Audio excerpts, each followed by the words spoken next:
नमस्कार, न्यूज़ 31 उत्तराखंड में आपका स्वागत है। जैसे कि आपको पता है कि अब बहुत ही जल्दी उत्तराखंड के अंदर विधानसभा चुनाव होने वाले हैं और विधानसभा चुनाव 2022 को लेकर सत्ता पक्ष में बैठी भाजपा और विपक्ष में बैठी कांग्रेस दोनों ही ने अपनी तैयारियां शुरू कर दी और दोनों ही पार्टी अपनी अपनी जीत का दावा कर रहे हैं। तो वहीं भाजपा के लोग इस बार 2022 के चुनाव में 60+ से अपनी सरकार बनाने की बात कह रहे हैं, तो वहीं विपक्ष के लोग भाजपा की इस बयान को लेकर तरह तरह की चर्चा कर रहे हैं। तो वहीं एक तीसरे विकल्प के रूप में अब उत्तराखंड में आम आदमी पार्टी ने भी जो है अपने पैर पसार लिए हैं और पार्टी के अध्यक्ष और दिल्ली के मुख्यमंत्री अरविंद केजरीवाल ने पूर्व में भी घोषणा कर दी है कि उत्तराखंड के अंदर आम आदमी पार्टी पूरी 70 की 70 विधानसभाओं पर चुनाव लड़ेगी और ऐतिहासिक जीत का दावा आम आदमी पार्टी भी कर रही है। केजरीवाल का कहना है कि दिल्ली के तर्ज पर उत्तराखंड में भी दिल्ली मॉडल लाकर उत्तराखंड का विकास किया जाएगा।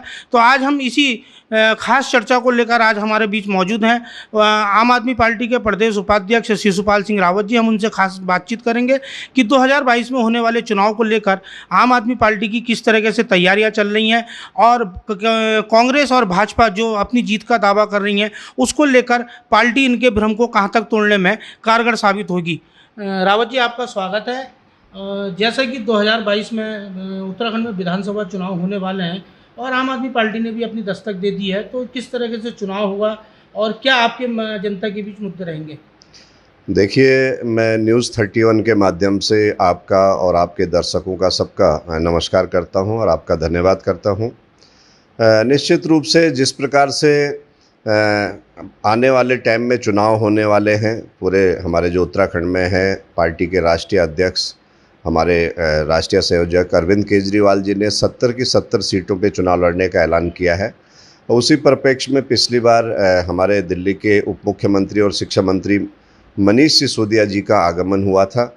उस टाइम हमने सरकार से 5 सवाल पूछे थे जो जनता के लिए भाजपा सरकार ने किए हों, लेकिन उनके मुख्यमंत्री और उनके मंत्री जो संसदीय कार्य मंत्री मदन कौशिक थे, वो पहले मैदान में आए कि मैं बातें रख सकता हूँ, मैं 5 क्यों, मैं तो 100 काम गिनवाऊँगा। लेकिन स्थिति ये आई कि वो मैदान छोड़ करके भाग गए और आखिर पार्टी ने मुख्यमंत्री भी बदलना पड़ा और मंत्री को भी बदलना पड़ा। तो निश्चित रूप से ये आम आदमी पार्टी का करिश्मा है, आम आदमी पार्टी के कार्यकर्ताओं का करिश्मा है। रावत जी, जैसा कि 2022 में भाजपा जो इस समय सत्ता में मौजूद है और वो 60+ से सरकार बनाने का दावा कर रहे हैं और वही कांग्रेस भी कर रही है, तो आप जनता के बीच जो आपके मुद्दे हैं और सरकार में बैठे लोग या विपक्ष में बैठे लोग हैं जो अपना दावा कर रहे हैं, तो ऐसे में आप उनसे कैसे उभरेंगे? क्या आपके मुद्दे होंगे? देखिए, जहाँ तक कांग्रेस की बात है, कांग्रेस कहीं भी रेस में नहीं है। कांग्रेस को लोग वोट नहीं देना चाहते हैं और कांग्रेस ने पिछले 4-4.5 साल में कोई ऐसे जनहित के मुद्दे नहीं उठाए, बल्कि कांग्रेस पूर्व की तरह ऐसे बैठी रही कि जनता जब बीजेपी से नाराज़ हो जाएगी तो हमें अपने आप वोट करेगी। अब जब उन्हें पता चल रहा कि आम आदमी पार्टी भी मैदान में है, आम आदमी पार्टी 70 विधानसभाओं में चुनाव लड़ेगी और आम आदमी पार्टी का कार्यकर्ता दिन रात, चाहे कोविड काल हो चाहे नॉर्मल हो, सड़कों पर है, लोगों के बीच में है, घर घर जाकर ऑक्सीजन नापने से लेकर, थर्मल स्कैन करने से लेकर, लोगों को दवाइयों से लेकर, लोगों को राशन बांटने से लेकर पूरा काम जो है आम आदमी पार्टी कर रही है। जहाँ तक भाजपा की बात है, ये तो मैं मानता हूँ कि जो मुकाबला होना है वो भाजपा और आम आदमी में होना है, कांग्रेस रेस में नहीं है। और भाजपा का क्योंकि संगठन है और भाजपा में जुमलेबाजी है और इसलिए आम आदमी पार्टी और भाजपा का मुकाबला होगा। लेकिन जहाँ तक वो 60 की बात कर रही है, आज मैं आपके चैनल के माध्यम से कहना चाहता हूँ, हमारा जो लक्ष्य है वो 56 पार का है। हम कोशिश करेंगे पूरी कि बहुत अच्छे तरीके से दिल्ली के तर्ज पर, दिल्ली के मैनेजमेंट पर, आदरणीय केजरीवाल जी, मनीष सिसोदिया जी के निर्देशन में, हमारे जो प्रभारी हैं 3 बार के विधायक हैं संगम बिहार से दिनेश मोनिया जी, उनके निर्देशन में हम जो है बहुत अच्छी तरीके से चुनाव लड़ेंगे। और लोगों में हमने पहले भी सर्वे किया कि हम 62% लोग हमें चाह रहे हैं, उसके बाद भी सर्वे हो रहे हैं, हम लोकल में भी जा रहे हैं। तो निश्चित रूप से अगर आप किसी 100 आदमियों पे कहीं पे रामनगर विधानसभा में भी आप पूछ लीजिए तो आपको 55 से और 65 आदमियों के बीच 100 में से लोग कहेंगे कि हम इस बार आम आदमी पार्टी को वोट करना चाह रहे हैं। जैसे कि आपने कहा और केजरीवाल जी का कहना है कि उत्तराखंड में जो है दिल्ली मॉडल को लाया जाएगा, कि दिल्ली में बिजली पानी जो सरकार ने मुफ्त किया है। तो यही बात जो है कांग्रेस के पूर्व मुख्यमंत्री हरीश रावत भी कह चुके हैं कि यदि उत्तराखंड में 2022 में कांग्रेस की सरकार बनती है तो बिजली पानी वो भी फ्री करेंगे। तो ऐसे में आप जनता के बीच आप क्या सवाल रखेंगे? देखिए, हरीश रावत जी हमारे पूर्व मुख्यमंत्री रहे, वरिष्ठ नेता हैं। बातों से काम नहीं चलेगा। वो पंजाब के प्रभारी हैं, वो पंजाब में आज से फ्री कर दे तो हम मान जाएंगे, क्योंकि हम व्यवस्था परिवर्तन के लिए लड़ रहे हैं। वो राजस्थान में जो है कि उनकी सरकार है, वहाँ फ्री कर दे तो यहाँ उत्तराखंड के लोग समझेंगे किया है। क्योंकि दिल्ली में केजरीवाल साहब ने जो है बिजली, पानी और मोहल्ला क्लिनिक ये सब लोगों को सुविधाएं दी हैं। स्कूलों का आज जो है कि आप इंफ्रास्ट्रक्चर देखेंगे कि अमेरिका तक जो है लोगों ने तारीफ़ की है। और उत्तराखंड से बहुत तादाद में लोग दिल्ली रहते हैं, जिनका कहना है कि मानना है कि वाकई में दिल्ली सरकार जो है बहुत अच्छा काम कर रही है। आम आदमी के लिए आज जो है बहुत अच्छा काम हो रहा है। वही मॉडल हम यहाँ लाएंगे। जहाँ तक उत्तराखंड की बात है, माननीय प्रभारी जी ने या हमारी जो सेंट्रल टीम है, मैं आज से 4 महीने पहले अलग अलग जगह के बिजली के बिल दिल्ली में दे चुका हूँ। हम लोग प्लानिंग से काम करते हैं और निश्चित रूप से पूरा प्लान के तहत, बल्कि मेरी तो मांग होगी अपनी पार्टी से, अपने केंद्रीय नेतृत्व से, कि हम जो है बिजली बनाते हैं और दिल्ली बिजली बनाती नहीं है बल्कि ख़रीदती है। हम बिजली बनाते हैं तो हम क्यों ना 200 यूनिट की जगह 400 यूनिट गरीब आदमियों को मुफ्त में दें, और ये हमारा हक हकूक़ भी है। बिजली के साथ साथ मैं आपको और बात कहना चाहता हूँ, क्योंकि हम कोसी दाबका के नज़दीक रहने वाले लोग हैं। यहाँ से कई करोड़ों रुपए का खनन से राजस्व मिलता है, और हम चाहेंगे कि अगर हमारी सरकार आती है तो हम ये भी बात रखेंगे, अभी हमारा मैनिफेस्टो बनेगा कि हम खनन के माध्यम से भी लोगों को राहत दें। अगर हमारा मूल निवासी, हमारा उत्तराखंड का व्यक्ति रामनगर में, ऋषिकेश में, हल्द्वानी में या कहीं पर भी पहाड़ में मकान बनाता है तो उसे रेता, बजरी जो उसके हक हकूक़ है, ये उसे फ्री ऑफ कॉस्ट मिलनी चाहिए। सरकार का बजट अच्छा होता, सरकार अच्छा काम करती, लेकिन उत्तराखंड में नेताओं को, जो ब्यूरोक्रेट्स हैं, उन्होंने चलाने का काम किया। और जब नेताओं में कमी होती है तो ब्यूरोक्रेट समझ जाते हैं। आज भी उत्तराखंड की जो बद से बदतर स्थिति है, उसमें नेताओं के साथ साथ ब्यूरोक्रेट्स की भी भागीदारी बहुत है, जो उत्तराखंड को पीछे धकेलने का काम किया है। रावत जी, जैसे कि आम आदमी पार्टी में आप लगभग 1 वर्ष आपको होने वाला है जुड़ा हुआ, और वो जब 1 वर्ष के कार्य का आपने जो जब से ज्वाइनिंग करी है तो रामनगर में और आसपास में एक आम आदमी पार्टी का जो चयन है, बहुत बड़ी विस्तार आपने किया है उसका।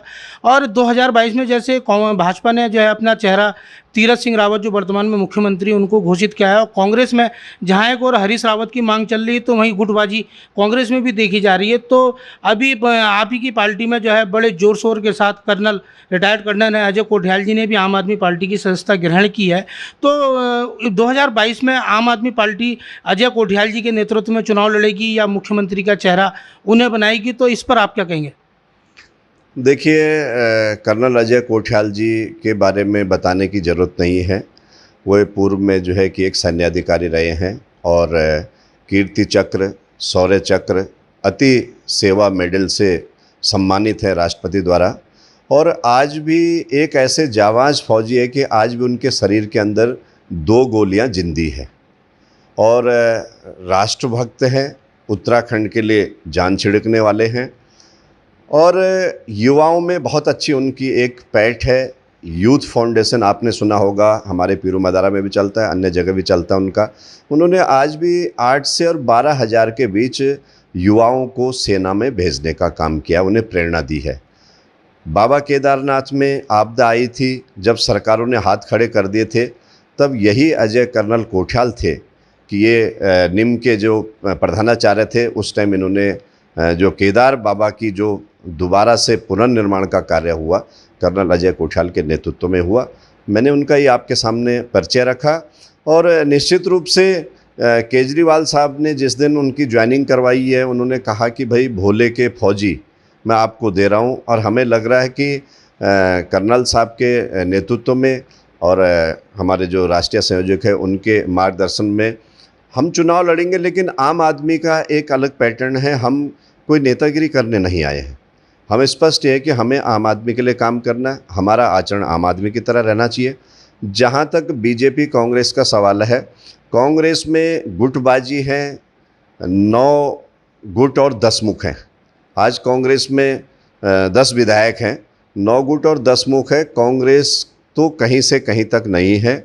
ये लोगों को थोड़ा अटपटा लग रहा होगा, लेकिन ये स्थिति हकीकत है, ज़मीन की स्थिति मैं आपको बता रहा हूँ। जहाँ तक भाजपा का सवाल है, भाजपा के मुख्यमंत्रियों से लोग बहुत तंग आ चुके हैं। चाहे वो पहले TSR 1 रहे हों, चाहे TSR 2 रहे हों, सिर्फ बयानबाजी कर रहे हैं और बयानबाजी के अलावा कुछ नहीं है। बयानबाजी भी चाहे वो संस्कारिक बात की हो, या चाहे अभी हाल ही में उन्होंने रामनगर में बयान दिया कि अगर आपको राशन 50 किलो चाहिए तो आपको बच्चे ज़्यादा पैदा करने चाहिए, आपने 2 ही बच्चे पैदा किए। मतलब इस तरह की बयानबाजी अगर मुख्यमंत्री करेंगे तो आप समझ सकते हैं कि जनता आज सोशल मीडिया के माध्यम से सब जानती है। और हमारा जो है, हमारा जो चेहरा है, निश्चित रूप से एक राष्ट्रभक्त, एक पूर्व सैनिक, एक ईमानदार छवि अजय कर्नल कोठियाल एक अच्छे व्यक्तित्व हमें मिले हैं। उनके आने से पार्टी में बल मिला है। बाकी तो ये हाईकमान का फैसला है कि कब किसको क्या जिम्मेदारी देते हैं, लेकिन हमारा लक्ष्य वही है कि व्यवस्था परिवर्तन के लिए है। हम राजनीति करने के लिए या अपने लिए जो है पार्टी में नहीं आए हैं। रावत जी, रामनगर विधानसभा क्षेत्र से कई भाजपा कांग्रेस ने तो कई प्रत्याशी अपनी दावेदारी कर रहे हैं, और आम आदमी पार्टी से यदि आपको पार्टी ने जो है यहाँ से चेहरा बनाया तो आप किस प्रकार जनता के बीच जाएंगे, और रामनगर में क्योंकि आप समस्याओं से लगातार जूझ रहे हैं, आप प्रदर्शन भी कर रहे हैं, तो आप किस प्रकार से रामनगर की यदि पार्टी ने आपको टिकट दिया और जनता आपको जो है विधायक रामनगर से बनाती है आम आदमी पार्टी से, तो आप किस प्रकार से यहाँ से समस्याओं का समाधान जनता का करेंगे? देखिए, जो समस्या पुरानी है, चाहे वो बीजेपी के शासनकाल में रही हो, चाहे वो कांग्रेस के शासनकाल में रही हो, यहाँ एक एक पुल को 15-15 साल लगे तब जाकर के एक पुल अभी बना है।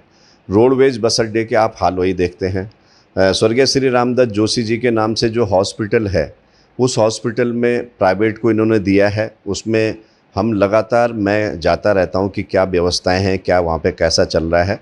लेकिन आज की स्थिति में रामनगर एक वृद्ध रूप लेता जा रहा है। जिस प्रकार से कॉलोनियों में नए लोगों का आना हुआ है, गढ़वाल कुमाऊं का द्वार है, तो रोज़ जो है नए लोग यहाँ पर बढ़ रहे हैं। रामनगर के लिए बहुत सारी योजनाएं जो पुरानी है वही अगर पूरी कर दी जाए तो वो भी बहुत बड़ी बात है। क्योंकि किस प्रकार का शासन प्रशासन चलता है कि DM ने अगर 143 पे रोक लगा दी और उसका आता पता नहीं है, शासन का कोई आदेश नहीं है। अभी जो आप स्वास्थ्य सेवाओं की बात कर लीजिए कि विधायक जी ने 50 लाख रुपए दे दिए। अभी मैं आज ही जो है जो हमारे वहाँ पे CMS बैठते हैं, उनसे मुलाकात की तो कई बातें निकलती हैं कि जो काम करने का तरीका है पार्टियों के अंदर, चाहे विधायकों में हो, चाहे उनके प्रतिनिधि हो, चाहे कार्यकर्ताओं में हो, तो वो इच्छा शक्ति नहीं है। कोविड हॉस्पिटल की घोषणा कर दी जिसमें बंशीधर भगत जी आए थे, मुख्यमंत्री जी ने भी की, उसके लिए हमने आंदोलन किया। आज भी अगर हम तीसरी लहर की बात करते हैं तो कल को अगर कोई तीसरी लहर आती है, छोटे बच्चों पे अगर जानलेवा हमला कोविड करता है, तो उस टाइम फिर कहीं हमें मजबूर ना होना पड़े। तो ये व्यवस्थाएं हैं। जहाँ तक रामनगर की बात है, एक सुंदर नगर है। इसमें जो है कि गंगा जमुना तहजीब वाले सर्व समाज के लोग रहते हैं। गढ़वाल कुमाऊं का द्वार है। पौराणिक में कभी पहले यहीं से जो है बद्रीनाथ केदारनाथ की यात्रा प्रारंभ होती है। यहाँ पर एक तो रोज़गार की बहुत ज़्यादा जटिल समस्याएं हैं। रिटायर्ड जो सैनिक है या तो वो रहते हैं या टीचरों ने अपने बच्चों को यहाँ पर अच्छी शिक्षा के लिए लोगों ने यहाँ पे शिफ्ट किया है। हम कोशिश करेंगे कि यहाँ पर रोज़गार हो। जिस प्रकार से चाहे मोहान में एक हमारा जो दवाई की फैक्ट्री है IMPCL ऐसे है, ऐसी भी और हमारी और भी है एक MR फैक्ट्री के नाम से दवाइयाँ हैं। तो जो हमारे किनगोड़े की जड़ें हैं या जो छुलड़ू घास हम लाते हैं या हमारे जो कंडाली बिच्छू घास का है या जो हमारा सिसोण जिसको जो है कि हम लोग जो है यूज़ करते हैं गाँव में, जिससे आजकल पहाड़ों में भी ये अपना जो है शैम्पू बनने का काम हो रहा है।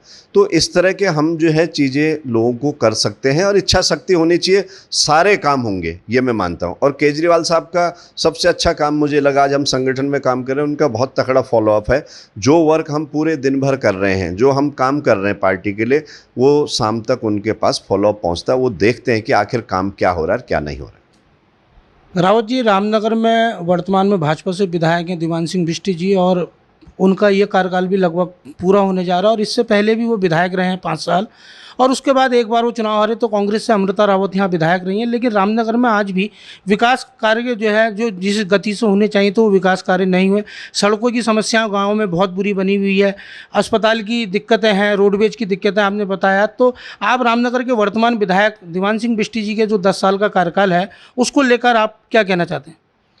देखिए, मैंने कहा ना, इच्छा शक्ति होनी चाहिए। अगर एक रोड के लिए हमें बजट लाना तो हमें वित्तीय व्यवस्था तक जाना पड़ता है, सचिवालय में हमें कई चक्कर लगाने पड़ते हैं। ऐसा नहीं कि विधायक बन गया आदमी और चिट्ठी लिख दी काम हो गया है, या सोशल मीडिया पे डाल दिया काम हो गया है। क्योंकि नई रोड बनानी तो उसका टेक्निकल सर्वे तक होता है, वित्तीय स्वीकृति तक होती है।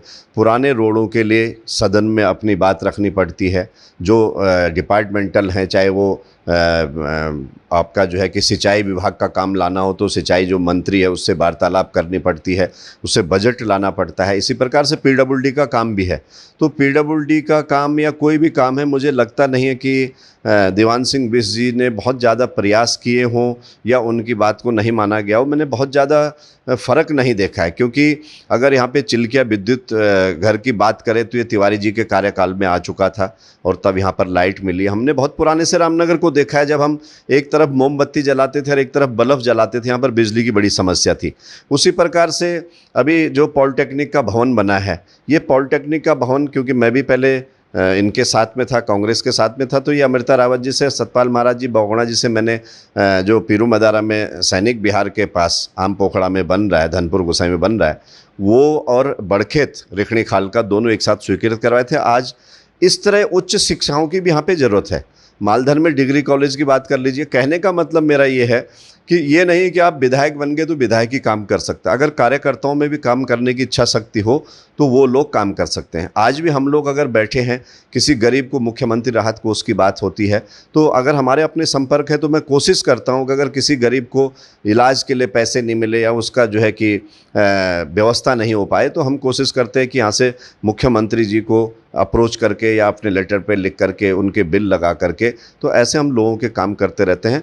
और अगर पार्टी ने मुझे मौका दिया, पार्टी ने रामनगर से मुझे टिकट दिया, पार्टी ने लोगों ने, जनता ने आशीर्वाद दिया, तो निश्चित रूप से आपको एक बहुत अच्छा जो गढ़वाल कुमाऊं का द्वार है, इस रामनगर में कुछ सपने हैं कि यहाँ पर ज़मीनें होंगी वर्ग 4 की, कुछ खेल के मैदान बनते, कुछ हमारा जैसे जो लोगों के लिए रोज़गार के लिए है, तो उसके लिए जो है कि जो हमारे उद्योग है या टूरिज़्म का यहाँ पर बहुत बड़ा एक भाव सागर समझिए आप कॉर्बेट को, तो इसमें टूरिज्म में बहुत अच्छे काम हम कर सकते हैं और लोगों को रोज़गार दिला सकते हैं।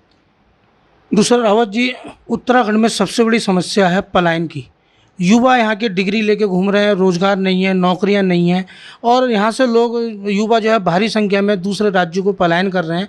तो यदि आम आदमी पार्टी 2022 में उत्तराखंड में सरकार बनाती है, जैसा आपका दावा है, तो आप युवाओं को रोजगार को लेकर क्या आपकी नीति होगी, और पलायन रोकने के लिए सरकार क्या करेगी? देखिए, हम एक पहला तो हम जो है टूरिज़्म को डेवलप करेंगे, और यूको टूरिज़्म पे यार वहीं के लोकल लड़के ही, लोकल बच्चे ही अगर गाइड का काम करें, चाहे आप आज रामनगर में देख रहे हैं तो मेरे हिसाब से काफ़ी जिप्सी चलती है, काफ़ी बच्चे गाइड का काम करते हैं।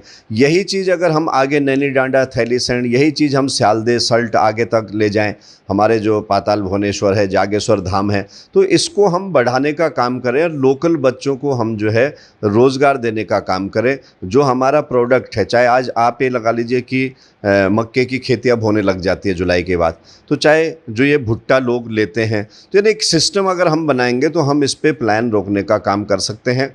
हमारे जो उत्पाद हैं, जो जैविक खेती से उत्पाद हो रहे हैं, उस पर हमें ध्यान देना पड़ेगा कि अगर हमारे जहाँ जलवायु सॉइल टेस्ट करके अगर हम अखरोट है, सेब है, नाशपाती, इनका अच्छा उत्पादन करें, और माल अगर हम तुरंत रोड तक ले आएँ, माल ख़राब ना हो, उसको आगे भेजने का काम करें।